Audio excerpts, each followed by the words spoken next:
हुकूमत के लिए मईशत बड़ा चैलेंज है और मईशत में बड़ा चैलेंज टैक्स वसूली बना हुआ है। हुकूमत में आने से पहले और फिर बाद में भी तहरीक इंसाफ ने दावा किया था कि टैक्स वसूली में बड़ा इजाफा होगा क्योंकि अवाम का हुकूमत पर एतमाद होगा कि उनका पैसा चोरी नहीं होगा, उन पर ही खर्च होगा। मगर इब्तदाई 7 माह में सूरत हाल मुख्तलिफ दिखाई दे रही है। वज़ीर-ए-आज़म इमरान खान ने गुज़िश्ता हफ्ते एक स्टडी रिपोर्ट अपने ट्विटर अकाउंट पर शेयर की और ट्वीट किया कि पिछले 2 अशरों से जो मैं कहता आया हूं ये मजमून उसकी तस्दीक करता है। एक मरतबा अगर हमने FBR की इस्लाह कर ली और अवाम को यकीन दिला दिया कि उनके टैक्स का पैसा करप्ट अशराफिया की चोरी की नजर होने के बजाय इंसानों की फलाह पर खर्च होगा तो पाकिस्तान खुशहाली की मनाजिल तेजी से तय करेगा। यानी भी 7 माह बाद इक़्तिदार में आने के बाद भी वज़ीर-ए-आज़म कह रहे हैं कि एक दफ़ा यकीन अगर अवाम को हमने दिला दिया तो फिर टैक्स में इजाफा होगा। वज़ीर-ए-आज़म इमरान खान ने जिस रिपोर्ट का जिक्र किया उसके मुताबिक खैरात के मामले में पाकिस्तान हैरानकुन मुल्क है। ये GDP का 1% से ज़ायद खैरात करते हैं और ये शरह तरक्की याफ्ता कौमों के बराबर है। रिपोर्ट के मुताबिक पाकिस्तानी सालाना 240 अरब रुपए यानी $2 अरब खैरात करते हैं और 98% आबादी किसी न किसी सूरत में खैरात देती है। इसलिए पाकिस्तान का शुमार दुनिया में सबसे ज्यादा खैरात करने वाले ममालिक में होता है। ये वो है रिपोर्ट जिसका वज़ीर-ए-आज़म इमरान खान जिक्र कर रहे हैं। उन्होंने इसको शेयर भी किया, फिर कहा कि जब अवाम को यकीन आ जाएगा कि उनका पैसा चोरी नहीं होगा, अशराफिया पर खर्च नहीं होगा। हालांकि 7 माह से तो खुद वज़ीर-ए-आज़म इमरान खान की हुकूमत है, अब भी कह रहे हैं कि जब हम FBR में तब्दीली कर देंगे, उसको बेहतर कर देंगे, फिर अवाम को यकीन आ जाएगा। मुशीर जो है वज़ीर-ए-आज़म के, रज़ाक दाऊद, वो भी टैक्स के हवाले से क्या कह रहे हैं, इधर सुनिए। बिल्कुल सही है, इसमें कोई शक ही नहीं है। टैक्स कलेक्शन कम है और प्राइम मिनिस्टर साहब, फाइनेंस मिनिस्टर साहब इसके ऊपर बहुत ज़्यादा वरिड है और इनके ऊपर तवज्जो भी दे रहे हैं। इमरान खान साहब ने कहा था इक़्तिदार में आने से पहले कि 8000 अरब तक टैक्स जमा करके दिखाएंगे, लेकिन अभी टैक्स कलेक्शन कम हो रही है। कैसे बेहतरी आएगी, कब बेहतरी आएगी? आप खान साहब को पूछो। खान साहब से पूछेंगे कैसे होगा ये मामला। खान साहब खुद कह चुके हैं कि नया FBR बना देंगे अगर मामला बेहतर नहीं हुए। इस हवाले से कुछ दिन पहले द न्यूज़ में मेहताब हैदर की खबर शाया हुई जिसमें बताया गया कि टैक्स खसारा बढ़ता जा रहा है और बढ़ता हुआ ये खसारा जून 2019 तक 485 अरब रुपए तक पहुंच सकता है। यूं FBR अपनी तारीख के सबसे बड़े टैक्स खसारे की तरफ बढ़ रहा है।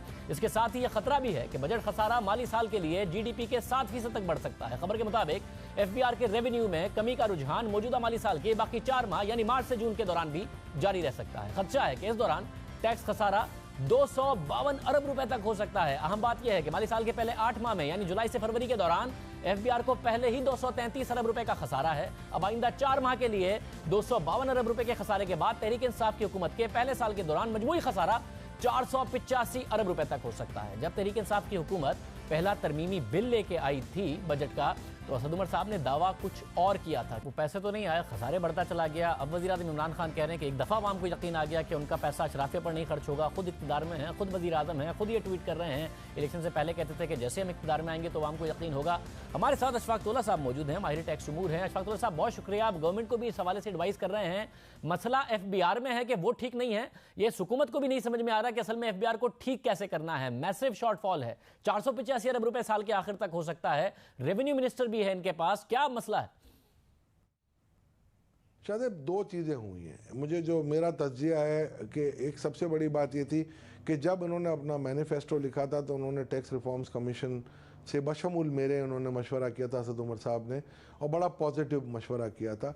और इनकी अभी ना तजर्बेकारी मैं कह सकता हूँ FBR टीम की या इनकी अपनी टीम की भी हो सकती है, मगर FBR में अगर आप रोज़ मैं ये कहूँ कि तुम चोर हो, तुम्हें काम नहीं आता, मैं तुम्हें छोड़ूंगा नहीं, मैं FBR नहीं बना दूंगा, तो सर ये एक साइकोलॉजिकल इम्पैक्ट बहुत बड़ा आता है। हमें एक with in the system solution निकालना है। देखिए FBR में जो सबसे बड़ा इशू आता है वो कलेक्शन का है, ऑडिट का है और लिटिगेशन का है।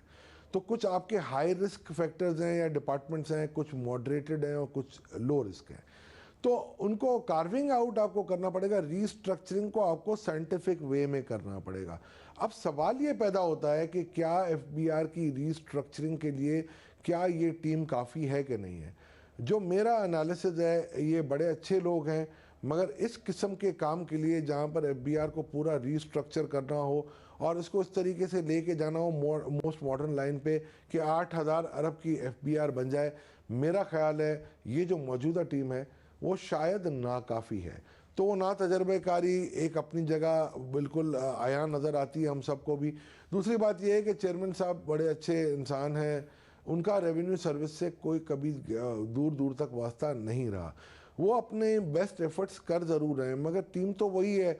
आप देखें उसमें जब तक पहले भी ये हम आजमा चुके हैं कि एफबीआर की रिफॉर्म्स इतनी आसान नहीं होती। अच्छा, मगर फिर क्यों नहीं हो पा रही हैं? खान साहब तो कहते थे नून लीग के दौर में रेवेन्यू में बहुत ज्यादा इजाफा हुआ, मगर उन्होंने कहा इसको डबल कर दूंगा, 8,000 अरब रुपए कर दूंगा।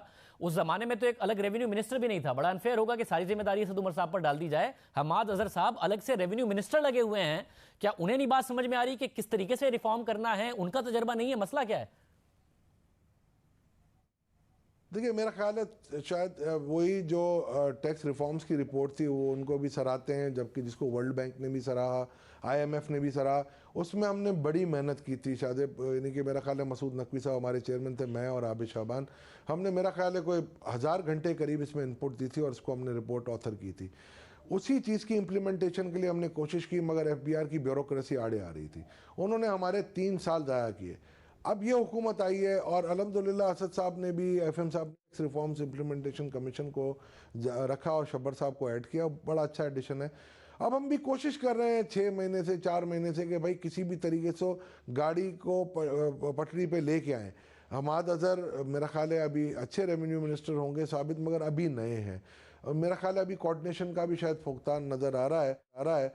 तो मैं समझता हूँ कि जब तक कोऑर्डिनेशन ना हो जाए, जब तक, मैं ये समझता हूँ एक पेज पे, बल्कि एक पेज नहीं, एक लाइन पे ना आ जाएं, हम एक सतर पे ना आ जाएं, जब तक, और फास्ट ट्रैक पे ना जाएं, जब तक सीरियसनेस ना आ जाए, जब तक आप इनको एक एक चीज़ को निटी-ग्रिटी के साथ ना देखें, और जब तक ये जो हम रिफॉर्म में अभी आपको बता रहा हूँ कि पॉलिसी बोर्ड को इंडिपेंडेंट करें। ये पॉलिसी बोर्ड में अच्छे लोग हैं, मगर काफ़ी अब पुराने हो गए हैं। मेरा ख्याल है अब जदीद दौर के जो लोग हैं उनको आप लेके आएँ, उनसे इस्तेफादा हासिल करें। हुकूमत आई थी तो 2 इशूज़ थे, एक FBR था और एक आपका एक्सचेंज कंट्रोल था।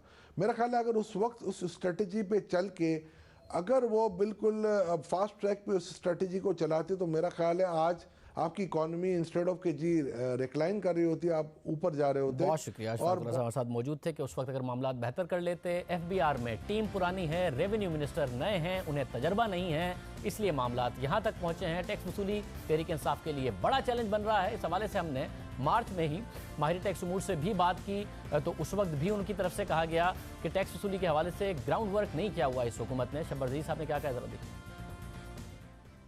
मेरे ख्याल में जो FBR के सिलसिले में जो गवर्नमेंट का पोजीशन है, उसमें अभी पॉलिसी में और एडमिनिस्ट्रेशन में दोनों में अभी ग्राउंड वर्क बहुत ज़रूरी है। और वो ग्राउंड वर्क जो 6 महीने में हो जाना चाहिए था वो नहीं हुआ है। और अगर इस पर मज़ीद डिले किया गया तो ये प्रॉब्लम बहुत सीरियस हो जाएगी।